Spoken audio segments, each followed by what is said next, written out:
Hello student, स्वागत है आपका आपके अपने यूट्यूब चैनल बीजी टीचर में। स्टूडेंट्स, आज के वीडियो में हम बात करेंगे द्विघातीय बीजीय व्यंजकों के गुणनखंड किस तरीके से किए जाते हैं। बहुत से स्टूडेंट ऐसे हैं जिनको ये प्रश्न हल करने में बहुत दिक्कत का सामना करना पड़ता है, लेकिन आज मैं आप लोगों को ऐसी विधि सिखाने वाला हूँ जिसको आप लोग सीख लेंगे तो बिल्कुल आप लोगों को कोई परेशानी नहीं आने वाली। तो वीडियो को ध्यान से देखना है, आखिरी तक देखना है, और वीडियो पसंद आए तो इसको लाइक करना है, दोस्तों के साथ शेयर जरूर करना, और चैनल पर नए हो तो चैनल को सब्सक्राइब कर देना इस तरीके की वीडियो प्राप्त करने के लिए। तो शुरू करते हैं बीजीय व्यंजक, द्विघातीय बीजीय व्यंजकों के गुणनखंड किसे करते हैं।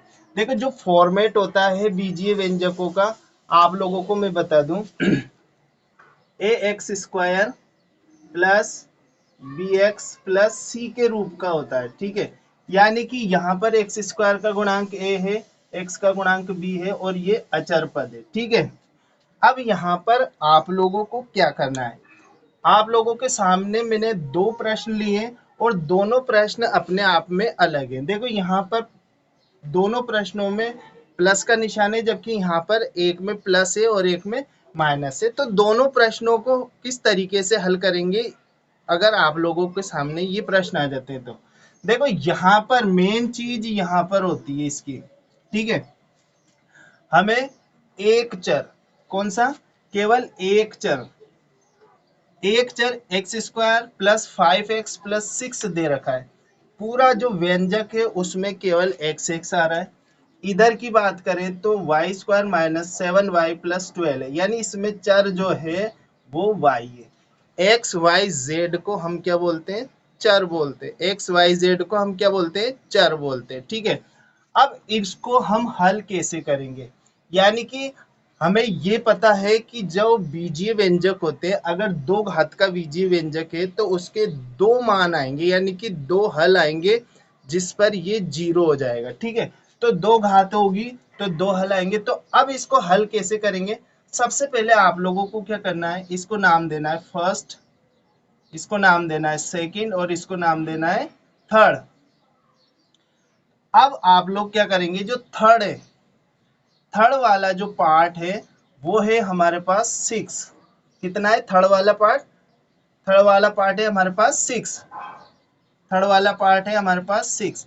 अब इस थर्ड वाले पार्ट को आप लोगों को सिर्फ और सिर्फ क्या करना है, ये है यहाँ पर 6।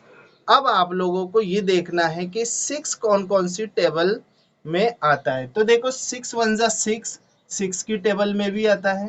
ठीक है, अब आ जाओ 2 इंटू 2, 2 इंटू 3, 2 3 जा 6, ये आता है। अब और किसी टेबल में नहीं आता। ठीक है, यहाँ पर हमारा जो काम था मेन वो चीज हो गई। तो आप लोगों को यहाँ ध्यान रखना है कि हम जब बीजीय व्यंजकों को फर्स्ट सेकंड और थर्ड देंगे तो थर्ड को हमें, थर्ड का जो मान है, थर्ड पे जो नंबर है उसको क्या करना है, हमें दो भागों में डिवाइड करना है।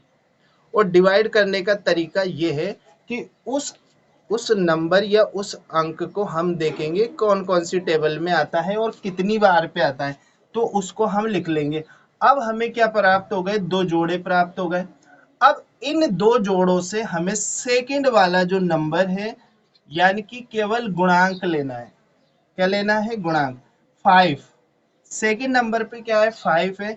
अब 5 को इस तरीके से इनका यूज करते हुए, इन दोनों का यूज करते हुए आप लोगों को क्या करना है, 5 बनाना है।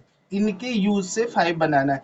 तो देखो, एक तो बन जाएगा 6 माइनस 1, इन दोनों का यूज करा हमने तो 6 में से एक घटा देंगे तो 5 बन जाता है। ठीक है, और दूसरा जो 5 बनेगा कैसे बनेगा, 2 प्लस 3 से बनेगा, 2 प्लस 3 से बनेगा। अब हम बारी बारी से दोनों में ही, ये आप लोगों को प्रयास करना है, बारी बारी से ही हम इन दोनों को रख के देखेंगे। ठीक है, यहाँ 6 में से एक जाएगा तो भी प्लस का 5 आ रहा है। ठीक है, यहाँ इन दोनों को जोड़ेंगे तो भी प्लस का 5 आ रहा है, यानी सेम स्थिति है। अब यहाँ देखते हैं हम क्या, कौन सा हमारे लिए सही होगा। तो एक्स स्क्वायर, अब हम 5 की जगह क्या लिखेंगे, पहले ये रख के देखते हैं ना। अब यहाँ पर x लगा हुआ है तो सीधा हमें इन पदों के साथ x को जोड़ देना है। तो 6 का आएगा प्लस 6x, ठीक है, माइनस x, 1 को x से मल्टीप्लाई कर दिया तो x आ गया और प्लस के 6 आ गए, ठीक है। अब यहाँ हमें क्या करना है, यहाँ से हम कॉमन लेंगे, ठीक है, यहाँ से हम कॉमन लेंगे तो यहाँ से कॉमन देखो, यहाँ पर 2 बार x है और यहाँ पर 1 बार x है तो ये x, ठीक है, x कॉमन ले लिए तो x प्लस 1, x प्लस 6 आ गया, ठीक है। अब जो यहाँ से कॉमन आएगा वो कितना आएगा, माइनस का 1 कॉमन आएगा और माइनस का 1 कॉमन लेंगे तो ये हो जाएगा x माइनस 6। यहाँ पर आकर स्थिति बिगड़ गई। यहाँ अगर ये जो ब्रैकेट वाले पद हैं अगर सेम नहीं आते तो आप ये मान लें कि ये गुणनखंड गलत है। तो इसको तो कर देते हम कट, ठीक है।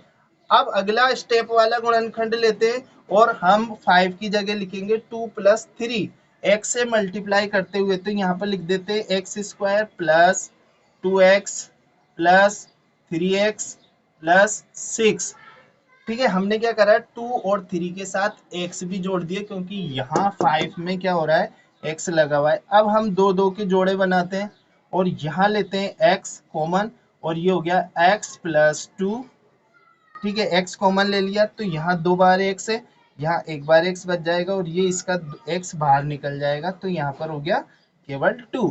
अब यहाँ पर हम देखो 3x है और 6 तो यहाँ पर 3 कॉमन ले लेते हैं और जो कॉमन बचेगा वो क्या हो गया, x प्लस 2, ठीक है, 3 कॉमन ले लिया। अब यहाँ पर आप लोग देखें तो x प्लस 2 और x प्लस 2 दोनों ही कॉमन आ रहा है तो यहाँ जो हमारे गुणनखंड आएंगे x प्लस 2 इसको बाहर निकाल लेंगे, दोनों पदों को हमें बाहर निकालना है और अगला जो बच रहा है एक तो x और प्लस 3 इसको अगले ब्रैकेट में हमको लिख देना है।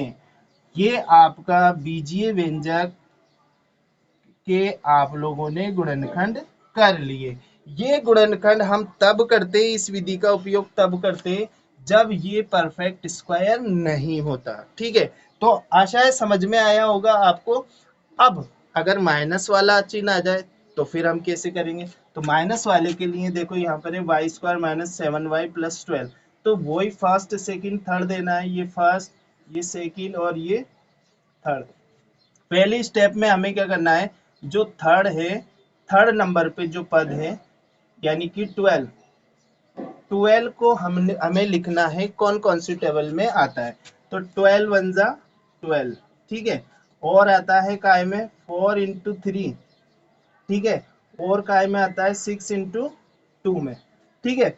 अब यहाँ पर हम देख ले हमारे पास इन तीन, ये जो 3 गुणनखंड आए यानी कि 12 के जो 3 गुणनखंड आए हैं 12 1 4 3 6 2, इस 3 गुणनखंडों में से किसी एक जोड़े को सेलेक्ट करके और हमें ये वाला जो मान है वो लेके आना है।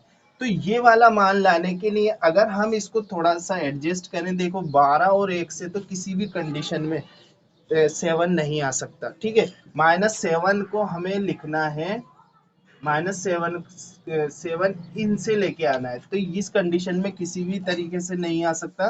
तो अगर हम 12 में से 1 घटाएंगे तो 11 होंगे, 12 में 1 जोड़ देंगे तो 13 हो जाएंगे, तो ये नहीं आएगा।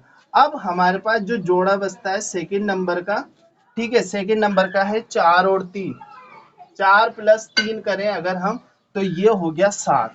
लेकिन यहाँ पर प्रॉब्लम ये है कि चिन्ह काय का आ रहा है, यहाँ पर माइनस का चिन्ह आ रहा है, तो हमें माइनस का चिन्ह लाने के लिए हम क्या करेंगे, दोनों संख्याओं को हम माइनस में ले लेंगे, -4 और -3 दोनों संख्याओं को हम माइनस में ले लेंगे। अब इसको हम कहाँ लिखेंगे, इस जगह -7 की जगह ये पूरा चिन्ह आ जाएगा तो हम यहाँ लिख देंगे Y square minus 4y minus 3y और प्लस के 12।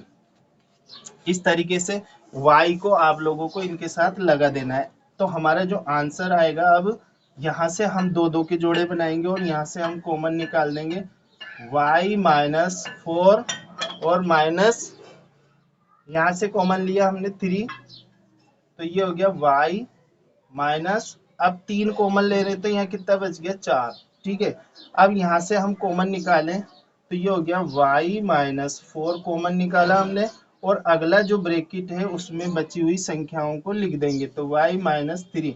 तो इस तरीके से हमें इसके गुणनखंड प्राप्त हो गए। तो आप लोगों को बीजीय व्यंजकों के गुणनखंड यानी द्विघातीय बीजीय व्यंजकों के गुणनखंड बनाने के लिए मेन जो चीज है वो थर्ड वाले नंबर के यानी कि अचर पद के आप लोगों को गुणनखंड करना है और देखना है कि ये किस किस टेबल में आता है, और उस उन गुणनखंडों में से किसी एक को एडजस्ट करना है, प्लस माइनस करके एडजस्ट करना है, ताकि आप लोगों को जो बी सेकंड नंबर का जो पद है वो उसका गुणांक आप लोगों को मिल जाए, उसी वही आप लोगों के क्या हो जाएंगे, गुणनखंड हो जाएंगे। तो आशा है आप लोगों की ये समझ में आ गया होगा। आप लोग चाहें तो इसको नोट कर सकते हैं और आराम से इसका अभ्यास और कर सकते हैं। एक बार स्क्रीनशॉट ले लीजिए ताकि आप लोगों को कोई दिक्कत का सामना नहीं करना पड़े। तो आज के वीडियो में इतना ही, मिलते हैं अगले वीडियो में, तब तक के लिए गुड बाय।